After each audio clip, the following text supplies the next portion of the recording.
Good afternoon. Thank you all so much for being here. A lot happened in the Missouri House of Representatives this week, but the most important thing that we need to be talking about today is the fact that Westboro Baptist Church is outside the People's House to be protesting what's been going on in the chambers this week. I want to turn it over to Representative Greg Razor for some words, and then we'll follow up for some questions.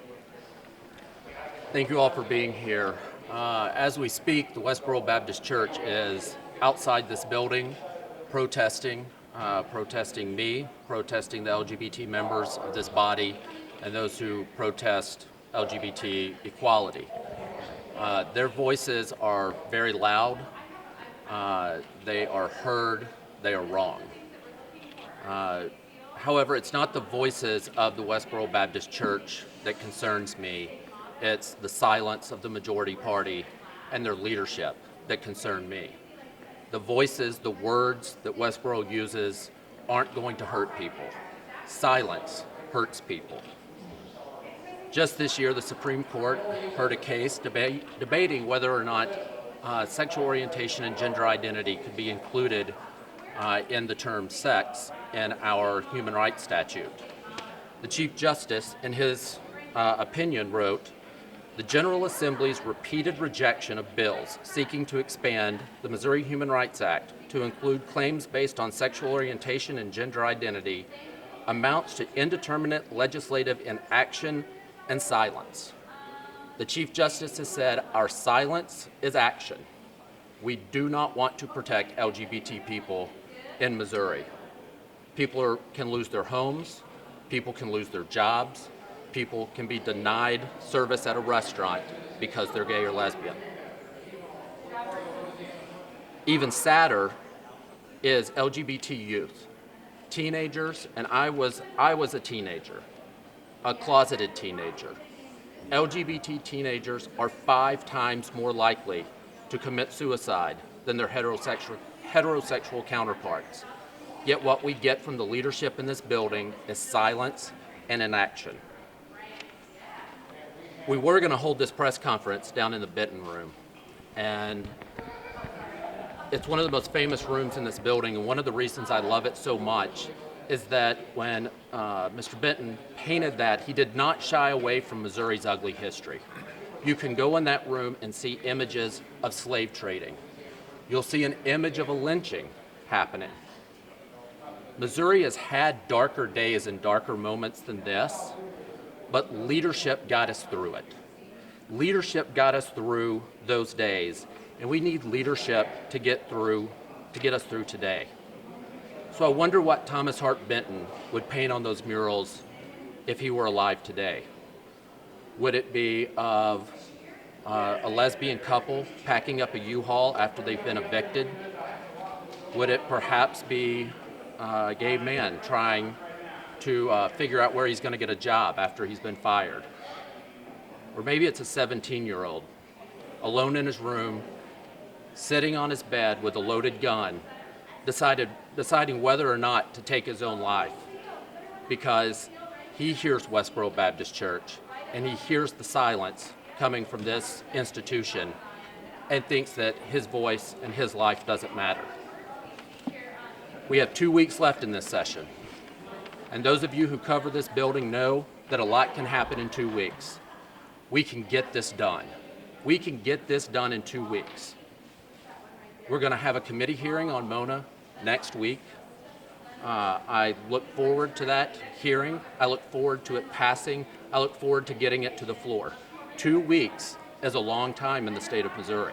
And if we don't get it done in those 2 weeks, it's another year past where discrimination is legal in Missouri, and we will enter the year 2020 with that still being the case. Thank you. Why are you drawing more attention to this? Why am I drawing more attention to them? Yeah, why not just ignore them? Because I think it shines a light on the silence that we're hearing. I don't want to draw attention to their voices, but I want to show the juxtaposition between them and the silence of the leadership of this body. And Crystal, why wasn't Duran removed from his leadership position sooner? The ethics committee has a process that they follow, and they did a great job going through the process that they're supposed to be doing. And as a even as the minority floor leader, I'm not privy to that information until the reports are finalized. And so as you all know, there was action taken by the Ethics Committee, and I support them and thank them for everything they did. Representative Reeser, I want to follow up on the what you were talking about the speaker, and you said silence. What would you like him to do, A? And B, is this group, Westboro Church, are they targeting you and Representative Hannigan, or is it just you? I'm not sure exactly who they're targeting. From what I understand, their tweets referenced an article from the Riverfront Times that was about me. I suspect they seem to hate everyone, but maybe today I'm the target, I don't know. I would like to see the speaker use his power and influence. He's the leader of this chamber. If he wants to push something through, he can get something pushed through. It's time to do this. And the speaker's comment was basically they should be ignored. Ignore them. You disagree? We should ignore Westboro. We should not ignore the majority party's silence. But you brought attention to Westboro.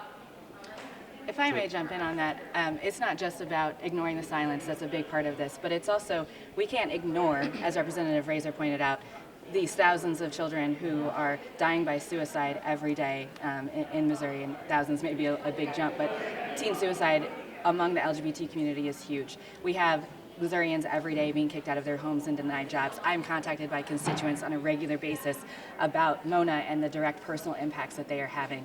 And so you may see it as us calling attention to this hate group. We're calling attention to the lives of Missourians who are at risk every single day. And if Westboro happens to get a headline out of it, I don't care, because the majority party needs to be moving. We need to add these protections, and it has to be a priority for us. Any comment on the meeting between the governor and this about the GM investment? Definitely. I'm excited to see this come to fruition. I actually had the opportunity of meeting one of the General Motors folks a few minutes ago.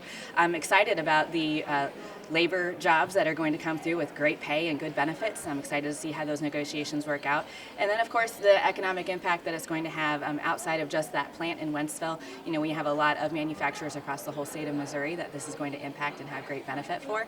So I'm excited to see where this goes, and I'm interested to see what the governor's proposal is going to be for any incentives that might need to come through. What should not be in a potential incentive package offered to GM in your opinion? I don't necessarily want to say that I have hard line on anything. This is a great opportunity for the state of Missouri, and as I said, we've got some great union jobs in this, and I'm open to the conversation and excited to see what proposals come. Do you know which states we're competing against? I don't. And do you know if this is solely about job creation or is it about job retention as well? My understanding in the very brief conversation I had, it's more about creation than retention, but we've had very preliminary discussions. Speaker Hart said he's not planning on putting the Title IX reform bill on the calendar. What's your reaction to that? I'm glad to hear that. Do you see that as a victory for the... I definitely do, and I see it not a victory necessarily for our caucus, but I see it as a victory for the press and for the public to be able to hold folks in this building accountable, to see when something bad is happening, attention was drawn to it, and action was taken or not taken in this situation by the speaker.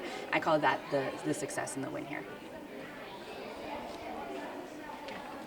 Thank you all so much for being here. Thank you.